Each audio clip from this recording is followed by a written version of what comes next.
Assalamualaikum warahmatullahi wabarakatuh. Perkenalkan, nama saya Dini Hermawati dengan NIM 1904010152.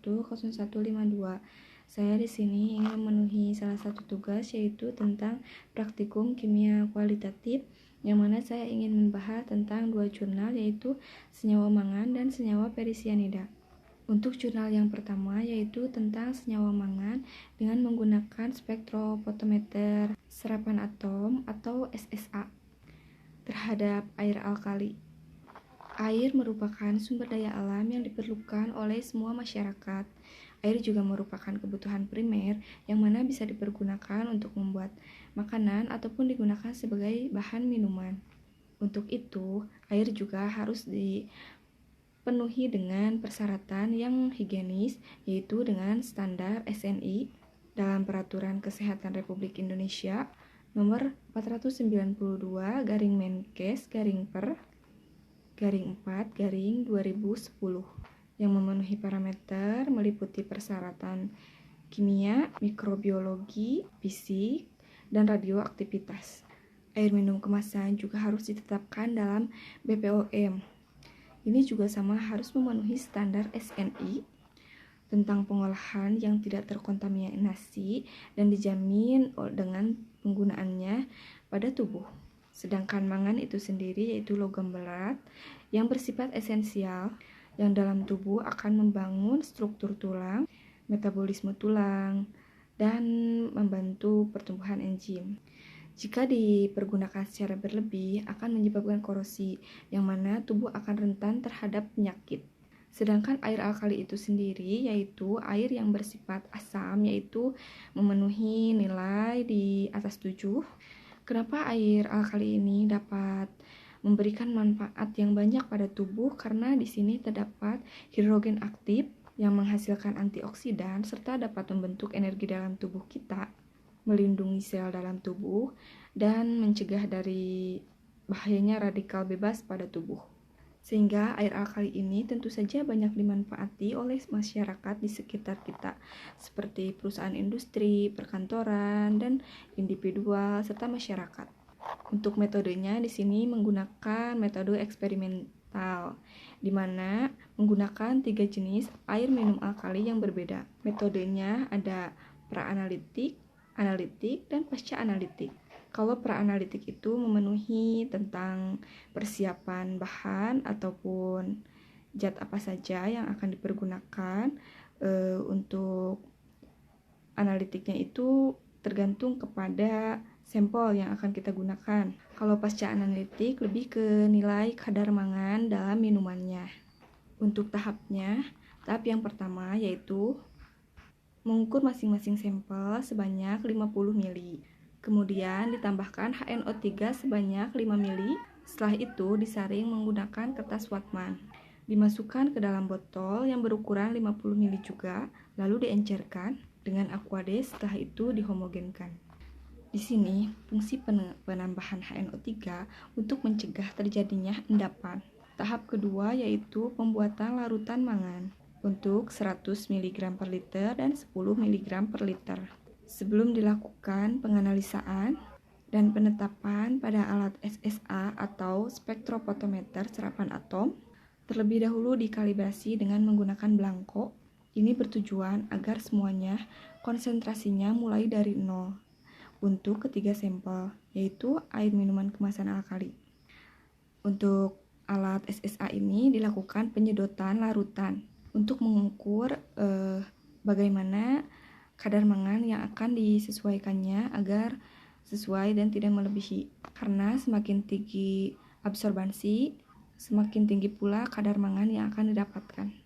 Setelah dilakukan pemeriksaan, untuk sampel A terdapat kandungan kadar mangan yaitu 0,030 mg per liter, untuk sampel B yaitu 0,060 mg per liter, dan untuk merek C 0,050 mg per liter.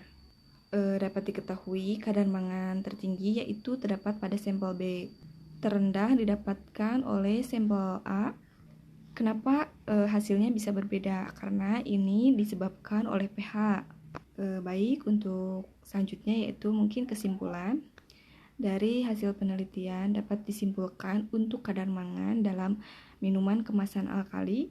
Tadi juga sudah disebutkan untuk sampel A sebesar 0,030 mg per liter. Untuk kadar mangan pada sampel merek B, minuman alkali, yaitu 0,060 mg per liter. Dan selanjutnya untuk sampel yang C yaitu 0,050 mg per liter. Sekian, dan selanjutnya akan dilanjutkan pada pembahasan senyawa perisianida. Untuk selanjutnya kita lanjutkan kepada pembahasan jurnal yang kedua, yaitu tentang senyawa perisianida. Dengan jurnal yaitu pengaruh lama perendaman terhadap aktivitas antioksidan dari empulur sagu baru. Kenapa saya mengambil jurnal ini tentang senyawa perisianida? Karena ternyata di dalamnya terdapat proses mereduksi yang erat kaitannya dengan senyawa perisianida. Perihal pembahasan mereduksi itu akan saya bahas di akhir presentasi, dan untuk sekarang mungkin terlebih dahulu untuk pendahuluannya. Pati sagu itu merupakan tanaman endemik yang banyak tumbuh di Kabupaten Sintaro, yang dijadikan di masyarakat itu sebagai bahan pangan lokal atau bisa dibuat sebagai makanan yang dihasilkan dari ekstraksi empulur pohon, baik dilakukan secara manual atau mekanis.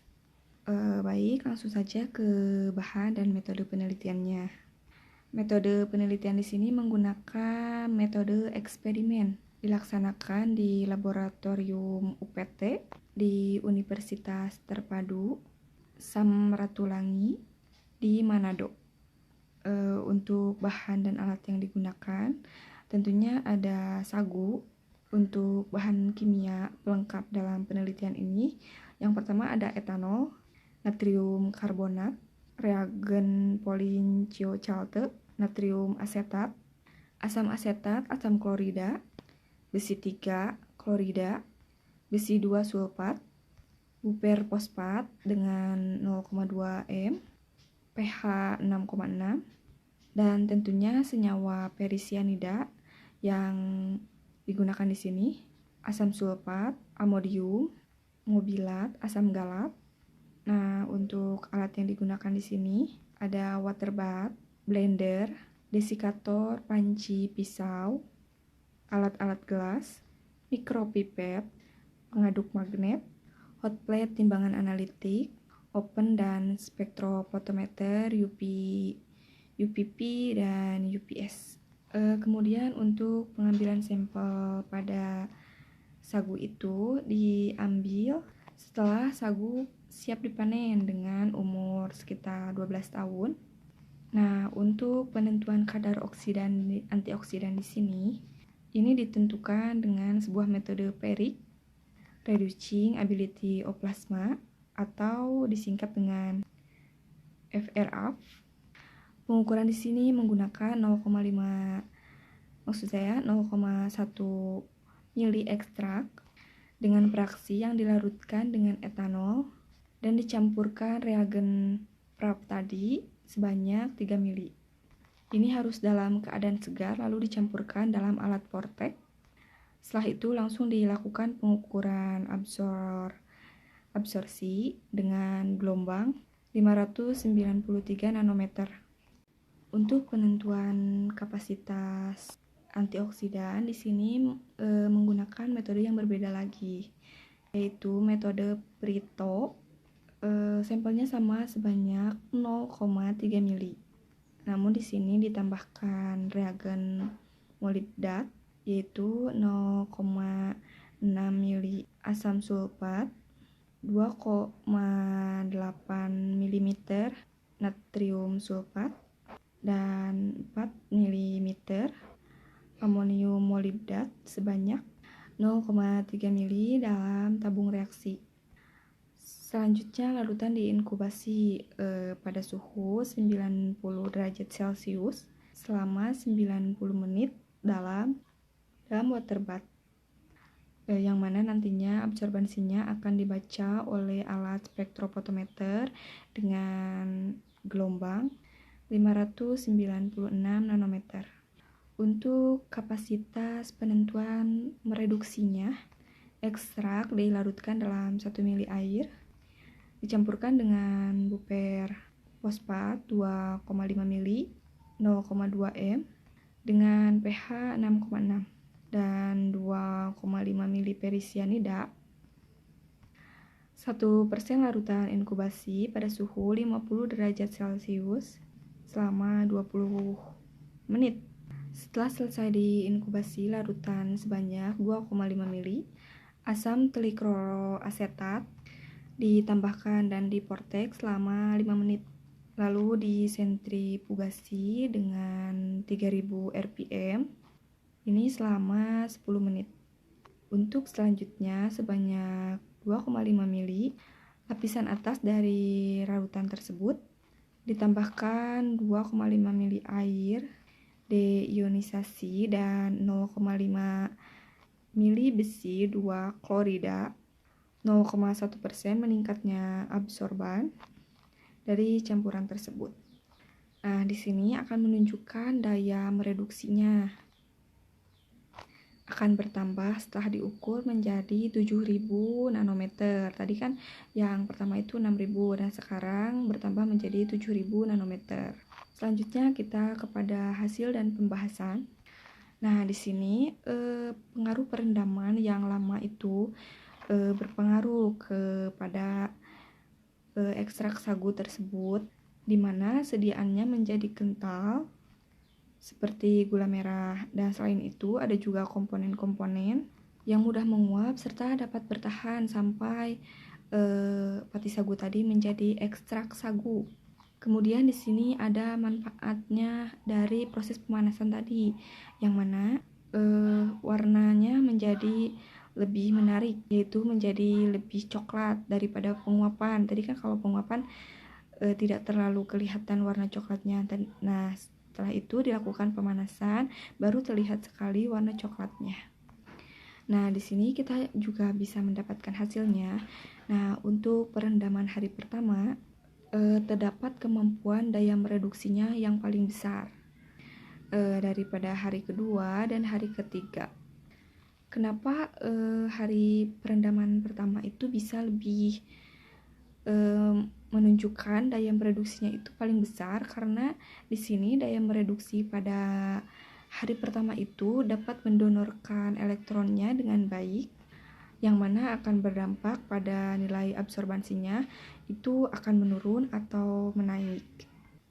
Nah, tadi kan saya akan menjelaskan tentang senyawa perisianida yang di sini yang berperan juga dalam mereduksi pada tanaman sagu ini, yang mana menurut LAI-DKK nomor saya pada tahun 2001 dalam uji daya mereduksi antioksidan di sini, dari ekstraknya nantinya akan mereduksi senyawa perisianida, yang mana senyawa perisianida ini juga akan diubah kembali menjadi bentuk perosianida juga.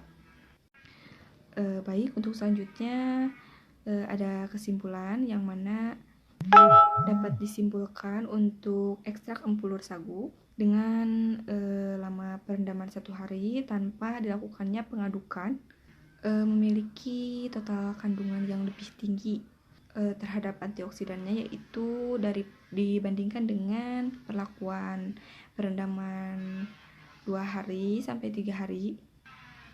Di sini tentunya adanya perbedaan aktivitas terhadap antioksidannya dengan metode penangkalan radikal bebas, dan dikarenakan juga karena total antioksidan daripada perlakuan pengadukan. Mungkin sekian presentasi yang dapat saya sampaikan dari 2 buah jurnal analisis. Untuk kekurangannya saya mohon maaf, dan untuk salah kata ataupun penyampaiannya saya juga mohon maaf kepada yang mendengarkan, terutama kepada dosen saya ataupun asisten dosen. Saya mengucapkan banyak terima kasih. Mohon maaf sekali lagi. Wassalamualaikum warahmatullahi wabarakatuh.